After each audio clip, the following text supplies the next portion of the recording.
Is capitalism Epicurean and socialism Stoical? A Rejoinder to Benjamin Studebaker on Political Disturbance and Social Dynamics by Chris Cutrone. Benjamin Studebaker attributes modern social and political thought to Stoicism, which he understands to be, at heart, Neoplatonist, by contrast with Plato's own Platonism. In his view, it comes down to us from late Hellenism. Alexandrianism? But is capitalism Epicurean, as Studebaker avers, and socialism Stoic? Studebaker rejects the vision of socialism as society going beyond politics, which he interprets as the impossible or undesirable state without disturbance, an inhuman dystopia. I wrote previously in response to Studebaker on ideology and social relations in capitalism. Here, I will take a different tack and try to rejoin all of Studebaker's criticisms together. Studebaker describes himself as a non-liberal pluralist, a Hobbesian. But the struggle for socialism comes from reaching the limits of liberalism, not from rejecting or as an alternative to it. Socialism arises from the self-contradiction of liberalism in capitalism, the self-contradiction of bourgeois social relations. But liberalism and capitalism are not identical, or their identity is only a speculative one. This is not a matter of principles or ideals, but social reality itself. Hobbes was a modern, which means a liberal. There was an emancipation of bourgeois society from traditional civilization, the emancipation of labor and social cooperation. The issue is not the self-conscious political or economic order, but society itself, which comprehends both the economic and political realms, and includes culture and psychology. It is the actual unity of theory and practice. This includes philosophy. All thinking in modern society is a function of modern society, even when it draws from ancient sources. As Durkheim observed, forms of thought are social forms. They remain modern. Modern civil liberties and rights will not be politically constrained, as they subsist in social reality itself. Their abrogation remains a crime against social freedom. Studebaker challenges me to support Medicare for All, the demand of the Bernie presidential campaign and central to the DSA's reform program. But we already had human infrastructure as opposed to physical infrastructure, which was denounced as masculine and bad for the environment, funded by the Biden administration as a way of buttressing the service economy after the stresses of the COVID pandemic. This is backward-looking. The moment for radical healthcare reform has passed, even as it remains, as they say, core to the Democratic Party brand. Even as Obama now says that the Affordable Care Act should have been public and not private provision of healthcare. This is mere sloganeering. Trump flirted with the idea of public health care as a cost-cutting measure for American capitalism, to make it competitive with other advanced capitalist countries that have such government provision.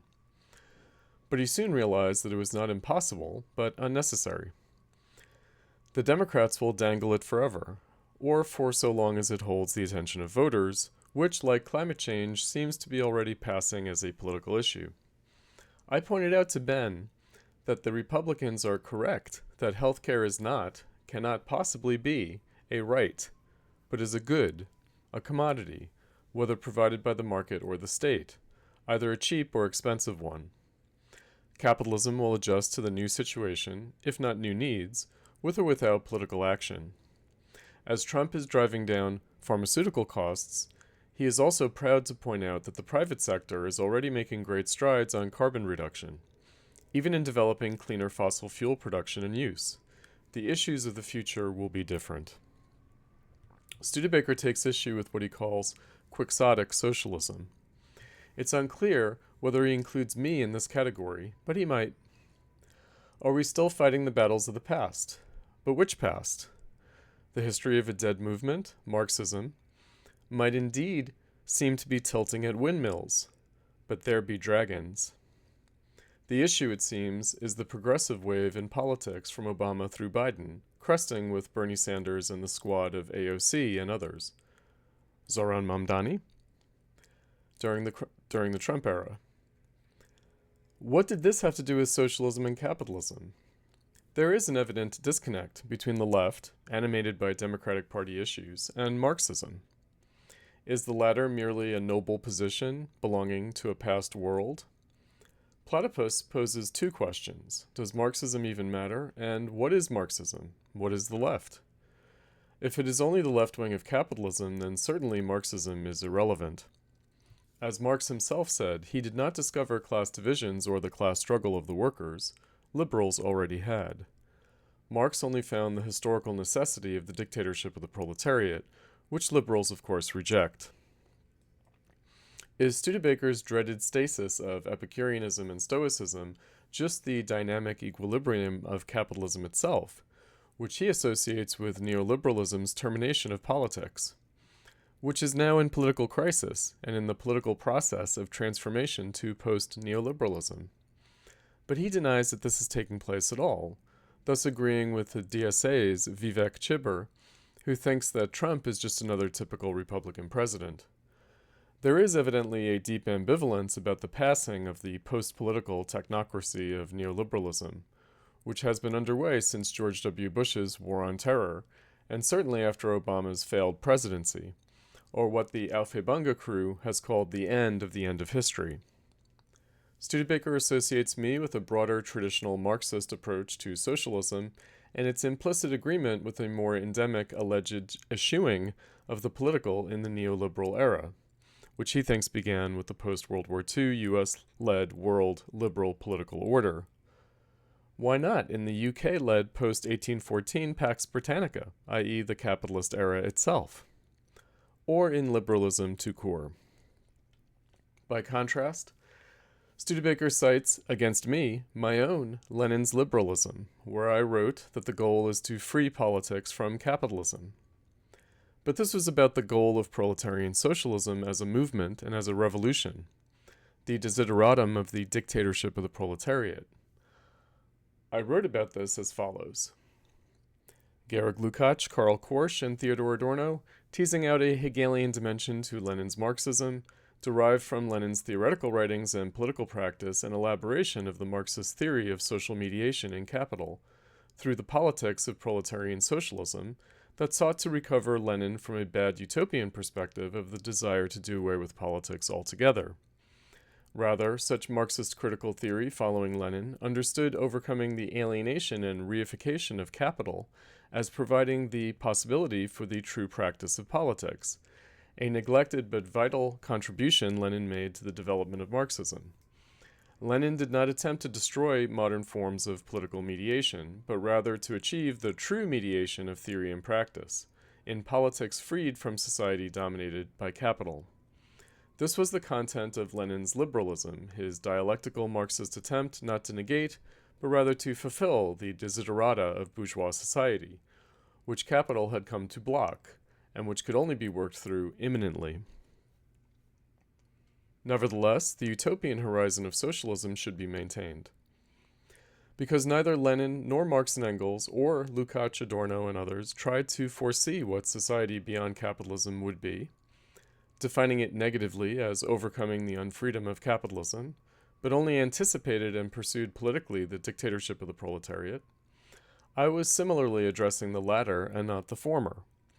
Dialectically, since original historical Marxism considered the only true politics in capitalism to be that of the class struggle of the workers for achieving socialism, the rest being merely pseudo-politics or racketeering, mere power struggles. The realization of this will be their exercise of social and political power, in order not to merely manage but overcome the problem of capitalism. The dictatorship of the proletariat will thus still be a politics of capitalism. It will still need to be political. But it will be more truly political than can be the case under capitalism. It will be the final form of state. But not any state, but one in particular, the capitalist state. It is this state that will wither away along with capitalism in being overcome. This is the dialectical relationship between what Marxism called Bonapartism and the dictatorship of the proletariat as a final state. Studebaker dislikes the Marxist theory of the state, regarding Bonapartism as too pejorative a characterization of the state, discouraging of politics. But recognizing how and why we are politically alienated in capitalism is important if we are not to be misled, simply by remaining aware of how we are liable to be misled. As I wrote in my previous article in response to Studebaker, capitalism inevitably misleads us. It is what Marx called a false necessity that dominates us. This means that what appears necessary to us is precisely what must be overcome. But the problems that appear to us presently both must and cannot be worked through in their own terms. All of our problems stem from capitalism, yet none of them can be solved in their own terms. None, not even the struggle against exploitation, leads out of, but only more deeply into, capitalism. It is for this reason that we have need of the state. It is a false need. False is a tricky designation because it suggests the truth by contrast with it. We don't know our true needs in capitalism, other than the need to overcome it. What Marxism meant by the false consciousness of ideology was its self-contradiction, contradictory consciousness. Capital accumulation is a self-contradictory necessity in capitalism. It is self-destructive and self-defeating even while it remains necessary. It is because of this self-contradiction of social necessity in capitalism that the state arose to meet it in the 1800s. In many crucial and decisive respects, the state as such, as we know it in capitalism, is unique, a new and different phenomenon specific to capitalism. For instance, there were no police or prisons before capitalism, before the Industrial Revolution. The state, as thus recognized by Marxism, is composed of the special bodies of armed men. This is not the more conventional colloquial definition of the state as the legal juridical constitutional order of politics. The fate of the specifically coercive state in this Marxist view is clear. What is more obscure is the fate of politics. Friedrich Engels wrote that it would involve the replacement of the governing of men by the administration of things. Actually, the utopian socialist Saint-Simon had first formulated it thusly: very little positive in Marxism is original to it. Studebaker objects to this view, seeing in it the end of social freedom, which requires the disturbance that Epicureans and Stoics seek to avoid. But social disturbance need not be political in character, need not, as Marx described it, be a matter of when right meets right, force will decide.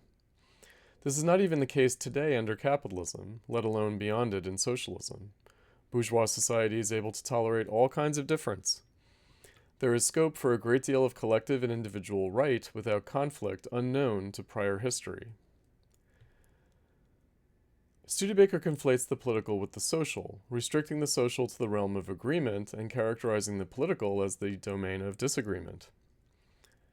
Rousseau explained, following Bernard Mandeville's Fable of the Bees, as well as John Locke's theory of property rights, that commercial competition was a form of cooperation. Rousseau's social compact is implicit, not explicit. It is the interdependence developed through the contract involved in any transaction, even what Hegel called military transactions in war. Society developed through antagonism, and not only, or even primarily, concord. Social development has accelerated through commercial activity in ways that could never have been achieved through war. And politics before capitalism was all about war, except in the American Republic. Even Plato's ideal state was a republic of war. It is important to note that the participants in the ancient republic, ancient politics, were members of the warrior caste, the nobility or aristocracy. War might be politics by other means, but politics is not another means for war. And war is no longer the principal way to achieve political goals, let alone greater social freedom. The Socialist Party I seek to lay a foundation for building might be a party for war, but it will, the class war, but it will not be primarily a military party. However, it will be a party with the required martial discipline to achieve power. Plato's Republic banned all music except for marching. Stoic resolve is necessary in order to avoid unnecessary disturbance in our campaign. But the disturbance to be avoided is the torment of mistaken aspiration. Are we in global capitalism a civilization in decline? If so, the fall has been long, and we are nowhere near the bottom of it. We already live in a unified world of peaceful cooperation, including competition, and interdependence that includes a great deal of diverse multiplicity without violent conflict. Pax Americana remains. Because we have been living through a period of economic and political crisis and transformation for the last 20 years, it might be easy to naturalize this, but we will forget that, despite this, commercial social relations and cooperative production at a global scale continue, largely unperturbed nonetheless. The horror is that open warfare with millions of casualties is inconsequential in the course of modern history. This means wars are actually unnecessary, even if the pathologies of capitalism still make them possible. The US is correct to regard them as impermissible, even if in fact they are quite tolerable. This is only increasingly the case over the course of the last 200 years of capitalism. It is an irreversible trend. Studebaker asserts that Marxism was a phenomenon of early capitalism that prematurely declared late capitalism, but we need to accept living in middle capitalism for the foreseeable future. But it was always both too late and too early for socialist revolution. It is a perennial need. This is because capitalism is in a constant state of creative destruction, actually destructive creation, that is always planting the seeds for its future crises, even while recovering from current ones. It moves, as Marx wrote, in fits and starts. The transition from capitalism to socialism can never come too soon and is always long overdue. The Industrial Revolution pointed directly to communism. We have been stuck in an incomplete transition and suffered from its pathology ever since. When the proletariat emerged in bourgeois society, it was time to transcend it. Not every community has been tasked with overcoming itself, but capitalism is. By deferring the question of capitalism, Studebaker abdicates from it. By treating the Marxist philosophy of history as a Platonic noble lie, he inhibits true recognition of the task we face. We pay an accumulating price for deferring the task of building a socialist party that could take power. Studebaker doesn't like the idea of being tasked, thinking that this is somehow counterposed to the cultivation of virtue. He cursorily observes the scientific and technical progress of the Enlightenment and its aftermath, but downplays its significance. A common misapprehension of Marxism is that it is technological determinism or technophilia. But the technology we currently have is what capitalism needs, and is neither the cause or problem, nor the solution and answer to our suffering in modernity.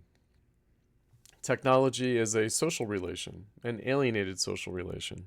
Its appearance is a key indication of the task we face in capitalism. It must be consoling to think that we are confronted with the same problem as ever, but only in different forms. Perhaps we do, but the forms in which our problems appear still matter. We must deal with the specific problem of capitalism. This is not addressable in terms of capitalist politics. Studebaker wants politics. He wants dissensus against the prevailing stale, rotten, disintegrating default consensus. He just wants it to be true, meaningful political disagreement, rather than how it appears now, false, confused, and meaningless, which means debating the good. No, the debates today are truly over the direction of capitalism, which everyone knows will not be detained over questions of the good. Those in power know very well that in the realities of global capitalism, we are already far beyond questions of good and evil. But what if we are in a pre-political moment, so far as the issue of capitalism and socialism is concerned? Studebaker wants a better conservative, liberal, and socialist politics, or at least improved political discourse. But the only way to develop liberal and conservative political thinking and action would be in the face of the challenge of socialist politics, which is currently entirely absent. We only have debates between progressive and conservative perspectives that are largely beside the point, since capitalism will conservatively and progressively reform as needed, not according to sentiment. To improve the overall political situation in capitalism, in the sense of any possible clarification of stakes, we need a socialist movement and politics. We need a socialist party. Without this, capitalist politics degenerates, both in theory and practice, inexorably. As a former Bernie supporter, Studebaker is a populist. As a disappointed Sandinista, he is disenchanted with the prospect of fundamental political change, such as demanded by the pursuit of socialism. Democracy seems to be a more tractable issue, even if it has become chronic rather than acute. His main complaint is against the Democratic Party. He has said that Marx's philosophy of history is good because it is useful to motivate a movement, but Marx's theory of exploitation is good because it is true. It is actually the opposite. The theory of exploitation is useful as a political analysis motivating the class struggle of the workers, but the philosophy of history is true, so far as capitalism is concerned. We are in a unique historical moment, tasked with overcoming prehistory and achieving true history, the true progress in consciousness of freedom. Bonapartism is the farce of the tragedy in our political alienation. It is a grotesque visage of our comedy. It is not a fetish for warding off the demon of politics, but a recognition of what possesses us in our political passions. It is not to purge the passions that we must exorcise the demon. But it is not to dispel the political, but only its fetish. Shakespeare couldn't play in ancient Athens. Trump is not the Lear, but the Hamlet of our politics, from which the domino has slipped in our carnival of philosophy. Can we learn from what has thus been revealed, or must we treat it as still concealed, hidden behind its death mask? I seek the participation of those such as Studebaker in building the social and political movement for a socialist party in the United States. All would-be socialists should be united in this effort, whether Platonic or not.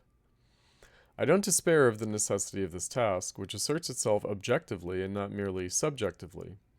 It was abdicated by the millennials in favor of progressivism. But the needed progress of our moment in capitalism has been met by Trump, not the left. The political question of our time is overcoming capitalism. Its name is socialism. As the young Marx wrote, in fact, the internal obstacles seem almost greater than external difficulties. For even though the question, where from, presents no problems, the question, where to, is a rich source of confusion. Not only has universal anarchy broken out among the reformers, but also every individual must admit to himself that he has no precise idea about what ought to happen.